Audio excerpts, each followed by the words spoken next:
Every day here at the Grand Hotel, we honor our military, both past and present. Since the Grand Hotel opened in 1847, it's been host to the military throughout history. During the Civil War, this area was a Confederate hospital, and we remember it also because there are over 300 Confederate dead that are buried in the cemetery across the road. It's called Confederate Rest Cemetery. On August 5, 1864, Admiral Farragut, with 18 ships in the assault line, steamed between the forts to fight the Battle of Mobile Bay against a Confederate squadron of 4 ships, one of which was a very large ironclad Confederate vessel, the C.S.S. Tennessee. The USS Tecumseh, which was one of the ironclad ships, struck one of those mines and sank within a minute. So 93 of its sailors, as well as Captain Craven, are still on the bottom of the bay in a permanent grave.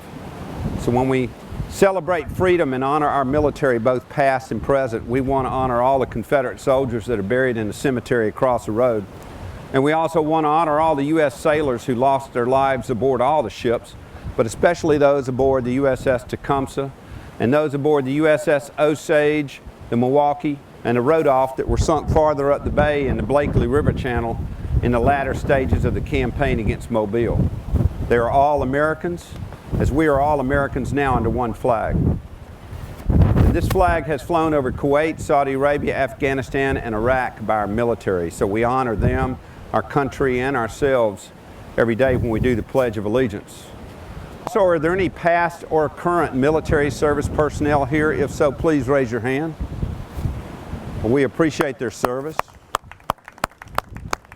Would you join me in the Pledge of Allegiance? I pledge allegiance to the flag of the United States of America and to the republic for which it stands, one nation under God, indivisible, with liberty and justice for all. Now the gun we have in front of us is a model 1841 6-pounder. This gun would shoot a 6-pound exploding shell 1,525 yards. That's a few hundred yards short of a mile. First step in loading a gun like this, to make sure that the bore is clear.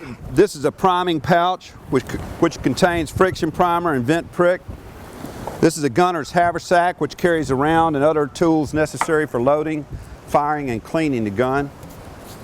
When you seat the round on a muzzle-loading artillery piece, you do it open-handed. You keep your thumb beside the rammer shaft. Seat the round against the breech. Come out in one move. That's a vent prick, and that will pierce the powder charge, expose the powder to the fire of a friction primer. We use a Cannon friction primer just like the originals. When I pull it, it will fire immediately. The command is to stand clear and fire. God bless America. Stand clear.